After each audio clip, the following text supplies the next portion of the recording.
उज्जैन के राजा महाकाल महाकालेश्वर ज्योतिर्लिंग की प्रादुर्भाव कथा मुख्य रूप से दूषण राक्षस के वध और शिवजी के दिव्य अवतार से जुड़ी है। शिव पुराण के अनुसार प्राचीन काल में उज्जैन नगरी को अवंतिकापुरी कहा जाता था। अवंतिका नगरी और शिव भक्त ब्राह्मण। प्राचीन समय में अवंतिका उज्जैन में वेदप्रिय नाम के ज्ञानी और सदाचारी ब्राह्मण रहते थे।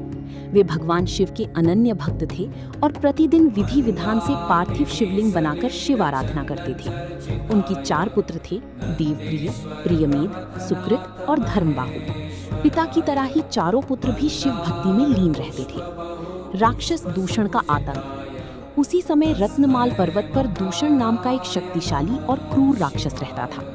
उसे ब्रह्मा जी से वरदान प्राप्त था, जिसके मद में चूर होकर उसने धार्मिक अनुष्ठानों को नष्ट करना और संतों को सताना शुरू कर दिया था। धीरे धीरे उसने अवंतिका नगरी पर भी आक्रमण कर दिया और वहां के ब्राह्मणों को शिव पूजा बंद करने की चेतावनी दी। शिवजी का महाकाल रूप में प्रकट होना। दूषण के सैनिकों ने जब ब्राह्मणों पर हमला किया, तब भी वेदप्रिय के पुत्र डरे नहीं और उन्होंने अपनी आंखें बंद करके भगवान शिव का ध्यान जारी रखा।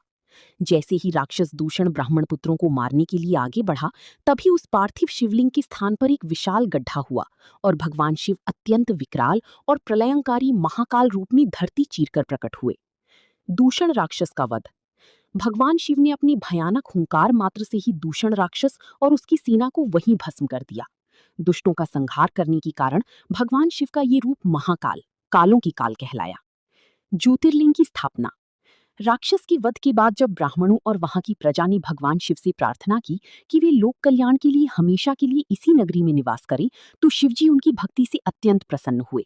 उन्होंने भक्तों की इच्छा को स्वीकार किया और वे उसी स्थान पर हमेशा के लिए स्वयंभू महाकालेश्वर ज्योतिर्लिंग के रूप में स्थापित हो गए। महाकालेश्वर ज्योतिर्लिंग की कुछ अनोखी विशेषताएं। दक्षिणमुखी ज्योतिर्लिंग।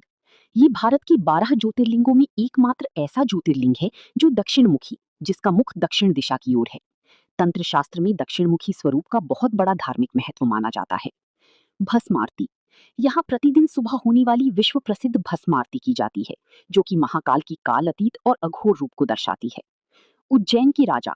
स्थानीय मान्यताओं के अनुसार महाकाल को उज्जैन का राजा माना जाता है, इसलिए प्राचीन काल से कोई भी अन्य राजा या मुख्यमंत्री रात के समय उज्जैन नगरी में नहीं ठहरता है।